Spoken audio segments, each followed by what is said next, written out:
Earlier this week, Reza Aslan argued with CNN hosts about some of the recent comments that Bill Maher had made about Islam and about the rights and roles of women in different Muslim countries. Reza Aslan feeling that Bill Maher was being overly generalizing and unfair to many Muslim countries that do allow many rights to women living there, including running those countries. And now he is getting attacked by other CNN hosts for the things that he said. Now, before we go to that new stuff, let's give you a little sample of some of what Reza said earlier this week on CNN. He says that in Somalia... Yeah, but that's actually empirically, factually incorrect. Eritrea has almost 90% female genital mutilation. It's a Christian country. But again, this is the problem, is that you make these facile arguments. Reza, be honest, though, for the most part, it is not a free and open society for women. I mean, again, this is the problem, is that you're talking about a religion of 1.5 billion people. Okay. You know, this is the problem, is that these kinds of conversations that we're having aren't really being had in any kind of legitimate way to justify a generalization. That's actually the definition of bigotry. All right. Did you hear what you just said? You said in Muslim countries. To say Muslim countries as though Pakistan and Turkey are the same is frankly, and I use this word seriously, stupid. So he was pretty fired up there. Pretty fired up. I love it every time. I love that CNN refuses to take stands on almost any issue. But condemning Islam, they're willing to get behind Bill Maher on that one. They would never disagree with the Pentagon, but you want to insult 1.6 billion people in the world? Yeah, we're behind that. Let's be honest, though. I love how they say to Reza, like, he's got all the facts, they have none of the facts. They're like, but let's be honest. Yeah. But you're not being honest, and now they're going to follow up with it. By the way, Profiling Courage here, they don't invite him back on. They just have one of their other anchors come in to take a pot shot at him. Exactly, yeah. So they began attacking him, and we got two clips for you. In the second one, they got something about his tone that's awesome, but here's them attacking Reza Aslan. Okay, we had a very heated, controversial conversation here this week. He was, in a way, playing off the last story we did. He was playing a little bit of the race-religion card on you guys. He was saying, you're calling everybody the same. You're calling them all bad. I was simply asking the question in order to get an answer.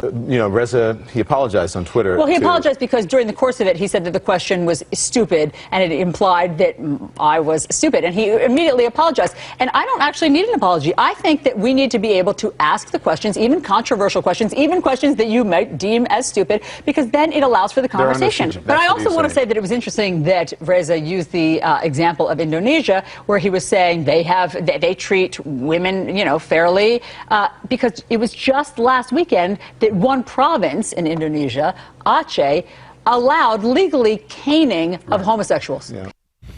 Who are not women necessarily. But anyway, okay, so they had to go and stretch for an example, because Reza came in with all these facts about, well, actually, female genital mutilation doesn't normally happen in Muslim countries. It happens more in African countries. Some of those countries happen to be Muslim and some are Christian, right? They had all these different facts. So they're like, oh, yeah? There's caning in Indonesia in one province. Indonesia is gigantic. It's the largest Muslim country. Massive it's enormous. And then so they've got one province, which is a little bit more fundamentalist, and you got the caning going on there. For example, a great fact that Reza had was 7 Muslim countries have had women as their leaders. The U.S. has had none, right? So that's, okay, so they hate women. And look, if you're talking about Islam itself and some of the fundamentalist interpretation of it, then I'm going to be with you, okay? But if you just say all 1.5 billion people, all of those countries, well, it's not factual. Yeah. Well, and it's especially dangerous when we're in a time right now where the media and perhaps some elements of the government are trying to lay the foundation for another extended deployment in the Middle East to attack the people that they're demonizing there. And if you are successful in getting the American people to think of Muslims around the world as an other, as a dangerous, different sort of people, then historically that has been how you go out and you kill a lot of people. And so I'm glad that Reza is trying to fight against that and making sure that people know that yes, there's extremism and extreme violence in the Middle East right now, and many of those people perpetrating it are Muslim, but that does not mean that Muslims around the world are that sort of people. So when they say, I don't know what the next video is going to be, but when they say that, the case is always made that Muslims are extremists, they're killers, they're fanatical, unlike Christians. Now, do we not get credit for being Christian when we invaded Iraq and stole their resources and killed their people and ordered war crimes and torture to cover it up?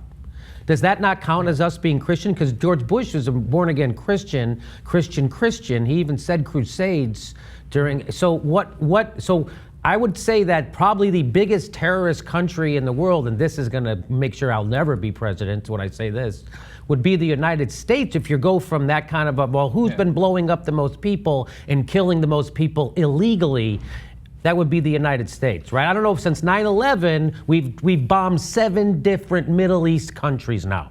So you tell me, how many times has a Muslim country bombed the United States? Maybe just one time, and it was with airplanes. They had to buy a plane ticket to do it. Yeah. So this, and it wasn't a country. And it wasn't a country. You're exactly right. It wasn't a country. It was just a group of people. So what is it? Did we not have to take responsibility as Christians for doing that? Isn't that considered Christian? No. So that goes to 2 really important points. One is, whenever Christians do it, they say, "Wow, that's not fair. I mean, it was America, and we had good reason, and that doesn't count as Christian." Whenever a Muslim does it, they're like, "You see how always it's the Muslims?" Yeah. But wait, that's not logically consistent. So if you say every time a Muslim does it, it is because of Islam, it is fair to ask the question Jimmy's asking here. Every time a Christian person does it, is it because of Christianity?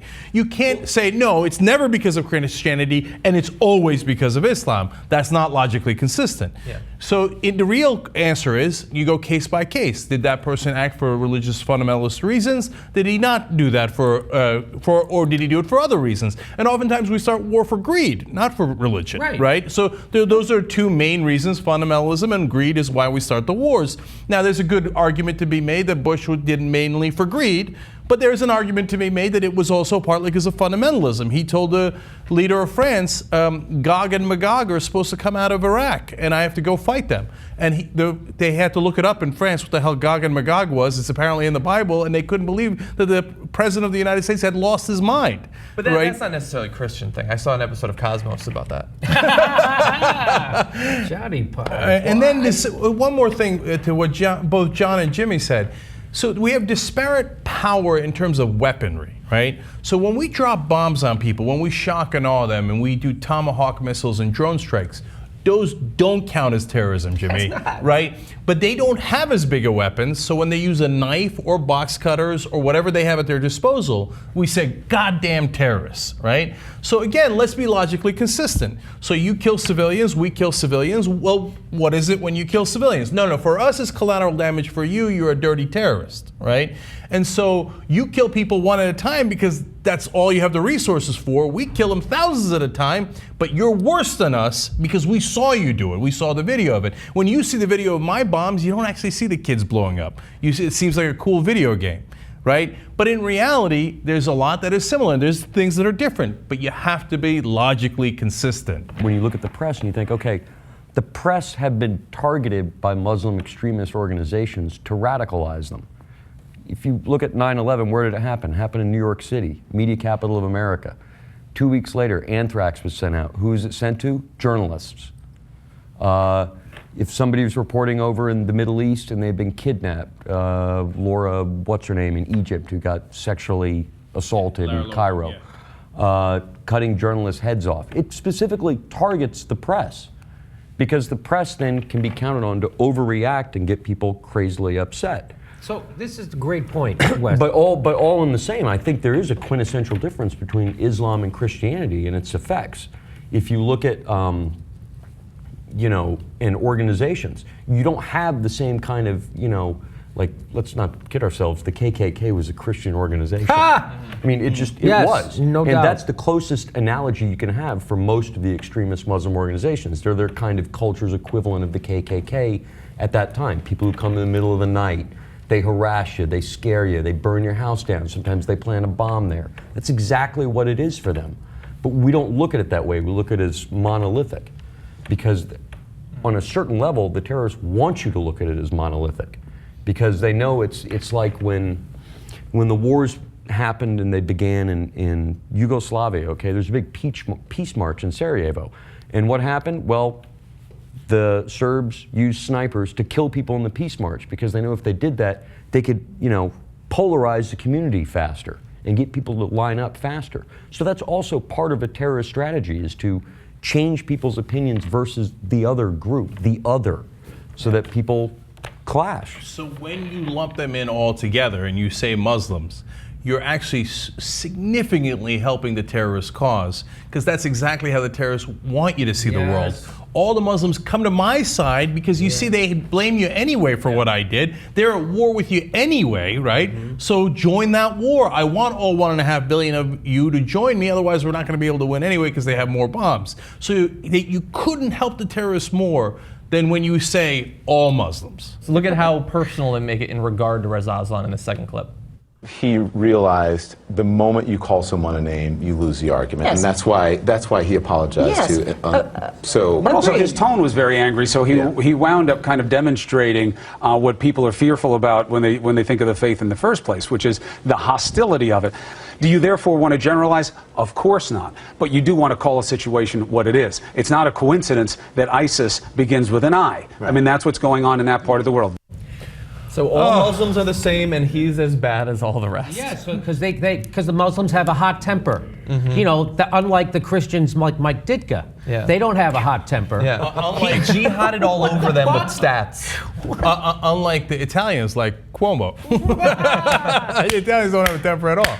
Yes. Okay, no, but and then they said he personalized it, and that's wrong.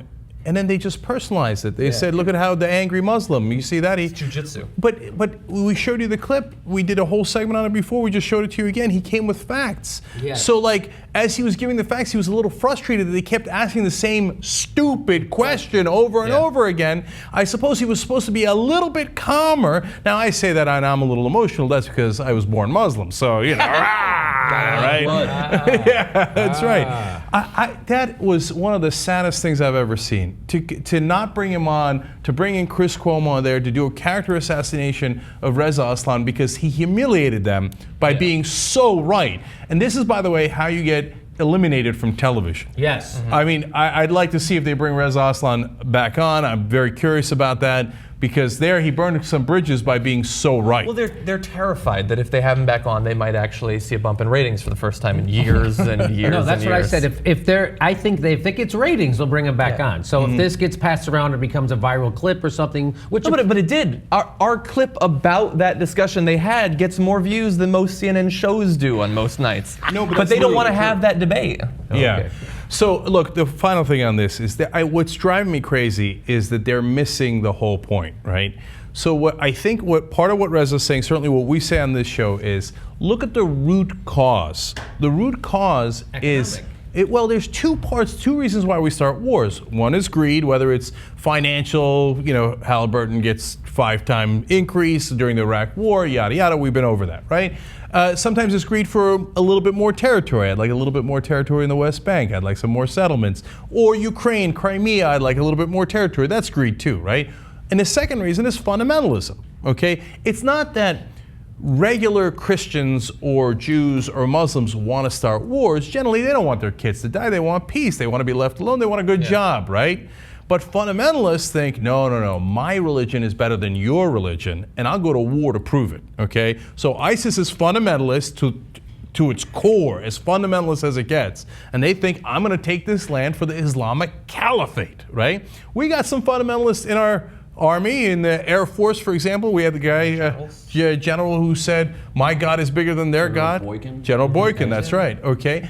And so these guys want to drive us to war. And you got fundamentalist Jews who say, no, God gave me this land, and I'm never getting off this land. I don't care what the 1967 borders are. I don't care about anything. This is my land. And then you have Muslims who say the same exact thing. This is my land, and Allah gave it to me. We're going to war, right? So it's not the religions. As much as I dislike the religions, as much as I disagree with the religions, as much as I think they are untrue in their entirety, okay? It's the fundamentalists of those religions who say, let's go to war, okay? And that's what they're misdiagnosing. Part of the reason that they diagnose it wrong is because they never, ever would say on American TV, it's also the Christian fundamentalist. They would never say that. That's the reality.